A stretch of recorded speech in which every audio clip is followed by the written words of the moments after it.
So Draymond Green says, pump the brakes, pump the brakes. I don't know what you guys are talking about, but I fully expect us to be in the NBA Finals this year. So we're talking about the expectation for the Golden State Warriors going into this season. And, Draymond Green was recently asked, at training camp, how he feels about, the Golden State Warriors' chances this year. But before I get into all of that, let's just have a quick backstory. So what happened? Okay. Turns out the Golden State Warriors did not win the NBA championship this season. That went to the Toronto Raptors. So a lot of people were saying that, this dynasty is over for a number of reasons, not just because they lost in the finals, but for what happened during the finals and after. So during the finals, you guys know that before the finals, Kevin Durant was injured, okay? When he got to the finals, he ended up, rupturing his Achilles. He went down, I think it was in game, I believe it was 5 or 6. So he went down and his season was over with. And a lot of people were wondering, okay, what's going to happen with KD? Is he going to come back or whatever? During that same finals, Klay Thompson ended up tearing his ACL. And long story short, Kevin Durant got injured. He decided in the offseason to go play for the Brooklyn Nets. And Klay Thompson was given he wasn't going to be cleared to play, for tip-off this season. And we're looking for him to come back sometime next year. All of these things transpiring, everyone is looking at the dust settling, saying, okay, so you guys lost Andre Iguodala and Sean Livingston retired, right? So they're like, this is absolutely not the same team. And a lot of people, when they're talking about their Western Conference projections, and especially what's going to happen in the playoffs, a lot of people are talking about the Lakers and the Clippers and probably the Blazers and the Nuggets and other teams. But no one really seems to be talking about the Golden State Warriors, which is really astonishing because they've gone to at least 5 championship rounds in the past 9 years or so. So it's really surprising to see that no one is really giving the Golden State Warriors a head up. Now, us here on on Dreamers Pro, we have a completely different outlook on this. I'm not overlooking the Golden State Warriors, and I think they're going to make a lot of noise in the playoffs this season. And we actually did a video about this not too long ago, which you guys can check out in the description below, where I was talking about not overlooking the Golden State Warriors. But in this case, now we're hearing it from the horse's mouth, himself. We're talking about from what Stephen Curry said and Draymond Green. So Draymond Green, they asked him, they said, hey, Draymond, what do you think about the chances for your team this season? And he said, he told a writer, ESPN writer, he said, I'm not sure what everyone's expectations are. We haven't really had any team meetings, but I know what my expectations are. They don't change from year to year. They're always the same. He says, and then they asked him, the guy went a little bit further, and he says, is Stephen Curry still on our team? Is Klay Thompson still on our team? Is Draymond Green still on this team? Then I'm definitely confident. So Draymond Green apparently expects the Golden State Warriors to be in the finals. Now, some of y'all might be sitting back and looking, hey, this dude, he sounds crazy. How can they expect to be in the finals? Well, let's do a little bit of revisionist history and look at what happened when the Golden State Warriors were comprised of these 3 main pieces, which they still currently have, in Draymond Green, Stephen Curry, and Klay Thompson. This was their 3-headed monster, and they had the Splash Brothers and all the damage that they were able to do. So here are some of my reasons why I think that the Golden State Warriors are definitely going to shock a lot of people. And at the head of that, the person who's going to spearhead this entire run that the Golden State Warriors are going to go on this year is going to be by Stephen Curry.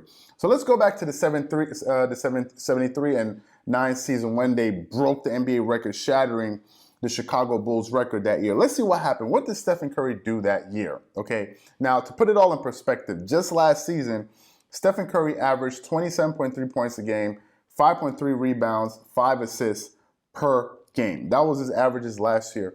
But if we look at this season in the 2015-2016 season, when he won the unanimous MVP, he averaged 30 points a game. He shot 45% from the three-point line. He averaged about 7 assists a game, and he averaged just about 5 rebounds a game. Okay, he shot 45% from the three-point line. And I think that was the year he just completely tore up the record books. He was hitting shots all over the floor, all over the court. And I think that was the year that he imprinted himself on the NBA, where he really began to revolutionize the game of basketball. And you saw a lot of teams now going smaller, and the 3-ball became prominent because of Stephen Curry and also Klay Thompson. So that's what he was able to do. Now, where am I going with all of this? My point is, Stephen Curry has shown the ability to be a 30-point per game score. And I think his scoring numbers are definitely going to go up this season. He's done it before in the past. Now, with the presence of Kevin Durant, obviously he wasn't the best player on the team, and he wasn't their number one offensive option. I mean, Stephen Curry is amazing, but when you have a 7-foot monster in Kevin Durant, there's no need for you to feel like you need to be the offensive, let's say, anchor on the team when you have someone like that who can score so efficiently and so easily in Kevin Durant. But with Kevin Durant gone, Stephen Curry is going to definitely pick up the load. And I'm going to tell you what. Let me just tell you guys what Stephen Curry said about the whole situation. He said, "We know who's on our team. Myself, Clay, and Draymond, D'Angelo, and obviously a lot of newcomers. We got a lot of pieces we can put together. We understand it's going to look different. It's going to be a new building, a new roster. But when you have a championship DNA that we have and the experience that we have, we can bank on that." And that's exactly what I'm banking on. I'm banking on the championship pedigree of the Golden State Warriors and Stephen Curry, Draymond Green, and Klay Thompson. Simply because these guys have been there before. They did not lose their core. Now, some of you may be watching this video and say, well, they lost Andre Iguodala.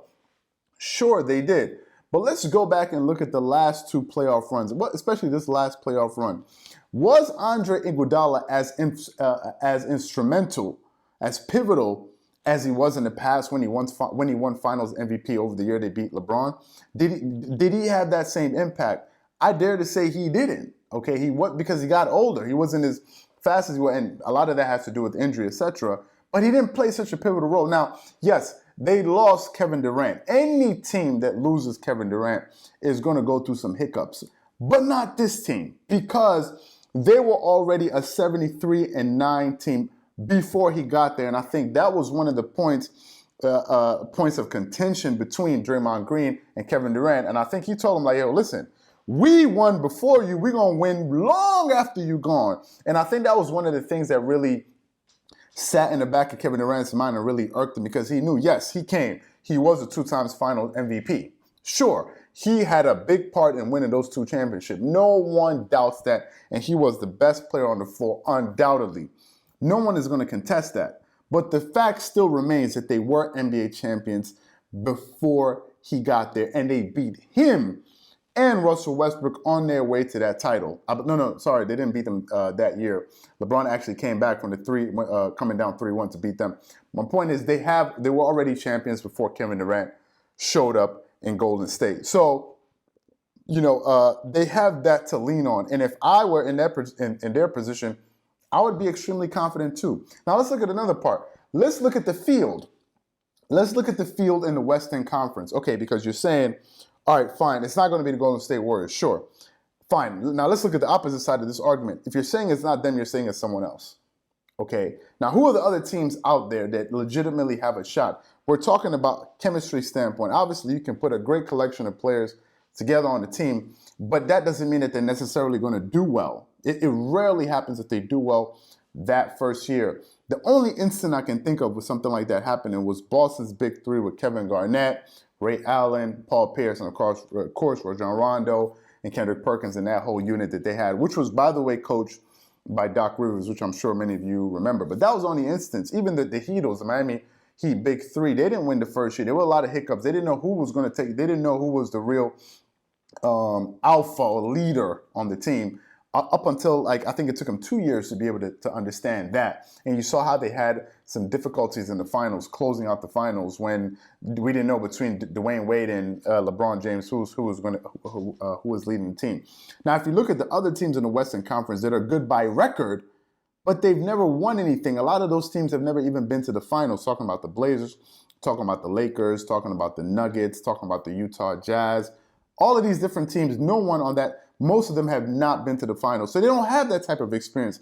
A lot of those teams have not gone deep in the playoffs, probably with the exception of the Portland Trail Blazers, who I think are going to make a lot of noise in the playoffs this year, because they're a really good team and they always tend to do pretty well in the playoffs. But other than that, there are a lot of untested commodities in the playoffs anyway, which plays into the hands of the Golden State Warriors. So on some nights in the playoffs, they may be going against a team that has more talent, right? They may have more talent, but the other team has more experience in certain situations similar to those. And in some cases, it's not the most talented teams that win sometimes. It's the teams that can execute well going down into the waning moments of a game.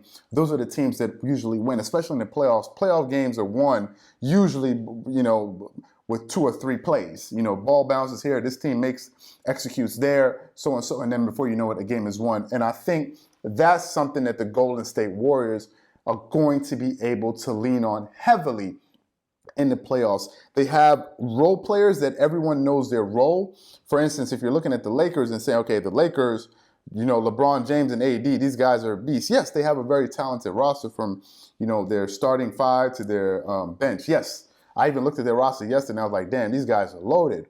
But still, roles have to be defined. Who's going to be the offensive option? Who's going to be the anchor on defense? Is it going to be LeBron? Is it going to be AD? Is it going to be Dwight Howard? How's Rajon Rondo going to match with a personality like Dwight Howard? And all these different things that we don't know about the Lakers. And to some extent, we can say the same about the Los Angeles Clippers. The only difference is the Clippers are only integrating 2 new players, right? One player that seems to fit into any system you put him into, which is Kawhi Leonard and Paul George, but they still have some kinks to work out, just like the majority of the other teams in the league. Now, the Golden State Warriors are bringing in D'Angelo Russell to sort of replace Kevin Durant, which is not a replacement in a sign and trade that they were able to acquire him. But they have a lot less pieces to integrate. Yes, they lost Iguodala and Stephen Curry, and saying, yeah, we obviously have a lot of newcomers, but they already have the championship pedigree that's going to be able to help them integrate players into their system seamlessly. So I think the Golden State Warriors, I'm not going to say they're going to go to the finals and win it all, but I'm saying that we should not be overlooking that team and that organization. If we do, we're making a serious mistake, because championship teams they're made on 2 different levels. You have the players on the court, which is headed by the coaching and the assistant coaching staff, and then you have the players. Then you have the organization, right, which is headed by the coach. In some extent, the GM, the coach, and then the owner. And they've shown over the past 6-7 years to have a really good combination of these 2. So don't be surprised if you see the Golden State Warriors do well in the playoffs this season, and don't overlook them. So my question to you guys, do you think that we are making a huge mistake by overlooking the Golden State Warriors, or do you guys think that this is it, that was their last run, there will be no more runs for the Golden State Warriors? It's a new day in the NBA, at least in the Western Conference Finals. So that's what I want to know from you guys. If you have any thoughts and opinions on this, please make sure you leave it in the comment section below. Again, if you enjoyed the video, don't forget to hit the subscribe button right here. Like and leave a comment. Let us know what you thought about it. If you like it, disliked it, whatever it is. Again, this is Charles here from DreamersPro, wishing you guys a great day. Peace.